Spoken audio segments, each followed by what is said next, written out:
공식 프리시즌이 시작되자마자 득점포를 터뜨리는 캡틴 손흥민입니다. 이번 시즌을 기대하게 만드는 슛이네요.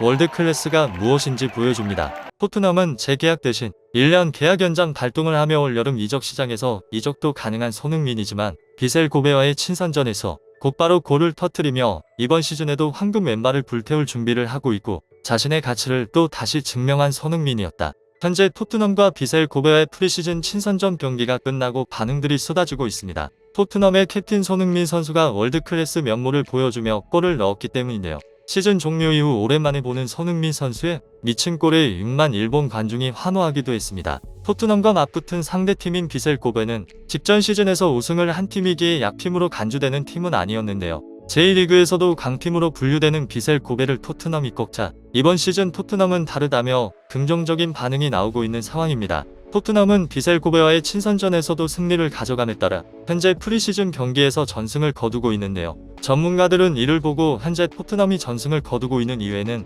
사람들은 눈치채지 못하는 손흥민의 변화가 있었기 때문이라고 말해 충격을 주고 있습니다.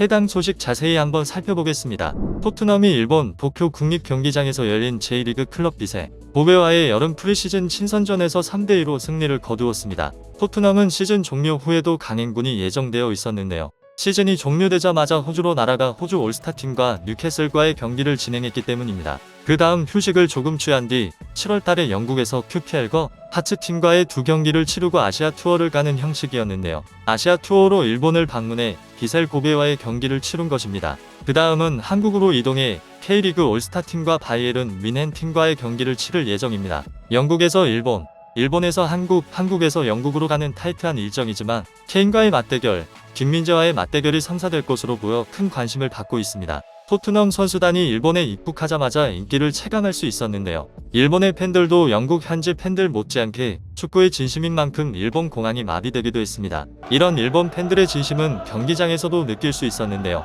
영국에서 진행되는 경기가 아님에도 불구하고 일본의 토트넘 팬들은 다같이 응원가를 부르면서 선수들을 응원하기도 했습니다. 다른 나라의 팬들이 그 팀의 응원가를 부르며 응원하는 것은 흔치 않은 일이기 때문에 현지 팬들도 놀랍다는 반응을 보이기도 했는데요. 제1리그 우승팀인 비셀 고베와의 경기가 쉽지 않을 것으로 예상되는 가운데 라인업이 발표되었습니다. 토트넘은 유로 휴가에서 돌아온 비카리오를 중심으로 포로 로엘 아치 그레이 벤 데이비스로 포백을 중원엔 사르 비수마 메디슨이 최전방인 쿨루셉스키 손흥민 존슨으로 구성되어 있었는데요. 이번 아시아 투어의 유로와 코파 아메리카 참가로 불참한 로메로 드라구신 판더벤 대신 에메르송 로엘과 새로 들어온 신입생 아치 그레이 벤 데이비스로 대체한 모습이었습니다. 경기는 시작되었고 전반 9분 만에 선제골을 허용하는 토트넘이었습니다. 파페 사르의 실수로 공을 걷어낸다는 것이 상대 공격수에게 향하면서 그대로 마무리되며 골망을 가른 것인데요. 사르의 어이없는 실수로 선제골을 허용해버린 토트넘은 가만히 있지 않았습니다. 전반 16분 포로의 동점골이 터졌는데요.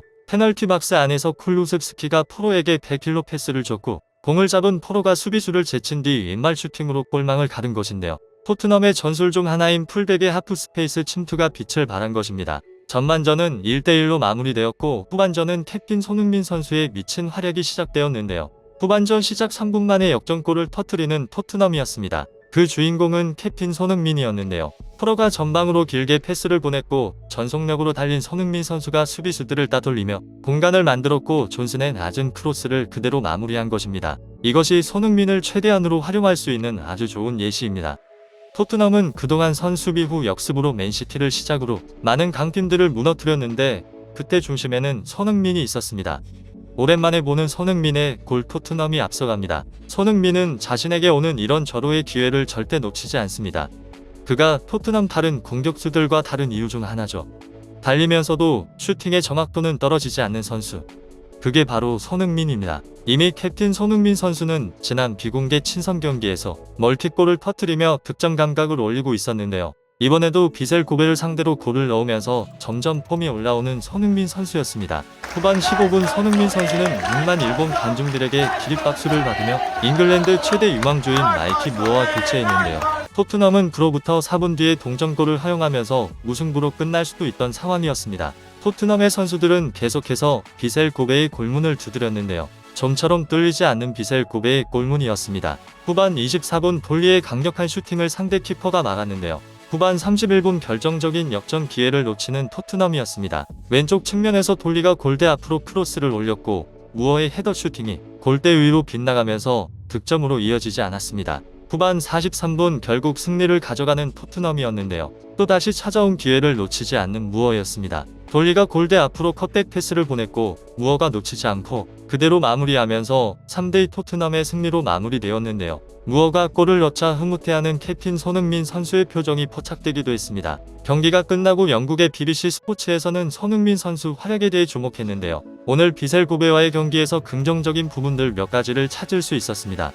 손흥민 선수가 저번 시즌에는 중원까지 내려와 빌드업에 관여하는 모습 대신 이번에는 최전방에서 대기하다 공이 오면 그대로 슈팅을 때리거나 공간을 만들어 기회를 창출하는 모습을 보여줬습니다. 케인이 있던 시절 손흥민의 모습이 보여진 만큼 조금 더 전술 변경이 이루어진다면 이번 시즌엔 손흥민의 영향이 좀 더 커질 것으로 보여집니다. 또 한 가지는 후방 빌드업을 할 때 짧은 패스만을 고집했었지만 전술의 세부 변화로 롱패스로 한 번에 역습까지 가져가는 모습도 보여줬습니다. 이는 손흥민을 쓰는 최고의 방법 중 하나로 포스테코글루 감독이 손흥민 활용에 대해 고민한 것으로 보입니다. 이어서 손흥민 선수에 대해서도 극찬을 이어나갔는데요. 손흥민은 제1리그 우승팀을 상대로도 월드클래스가 무엇인지 제대로 보여줬습니다. 프로가 뒤에서 패스를 하자마자 20m 뒤에서부터 전속력으로 달려와 수비수들을 다 따돌리고 공간을 만들어 안정적으로 골을 만들어내는 장면은 정말 훌륭했죠. 손흥민의 최대 장점이 스피드이기 때문에 이런 상황에서 손흥민이 달리기만 해도 상대 선수들은 당황하며 그를 추격하기 시작하는데 그렇게 되면 수비 라인대로 망가지고 손흥민을 따라잡지 못한다면 그대로 골이 나오거나 그렇지 못하더라도 이미 수비 라인이 망가져 있기 때문에 위협적인 기회가 만들어질 수밖에 없는 거죠. 손흥민을 상대하는 팀 입장에서는 손흥민을 따라가면 중앙이 뚫리고 안 따라가면 손흥민에게 1대1 찬스를 주는 것이니 어떻게 할 방법이 없습니다. 이것이 손흥민이 월드클래스로 불리는 이유죠. 라고 말했습니다. 이처럼 토트넘은 현재 프리시즌의 아시아 투어를 돌며 친선 경기를 진행하고 있는데요. 캡틴 손흥민 선수가 비공개 친선전에서부터 골을 넣고 있는 만큼 곧 있을 K리그 올스타와 윈헨과의 경기에서도 골을 터뜨려 황금 왼발을 불태웠으면 좋겠습니다. 구독자가 3,000명이 될 수 있게 구독과 좋아요를 눌러주시면 영상 제작에 매우 큰 힘이 됩니다. 감사합니다.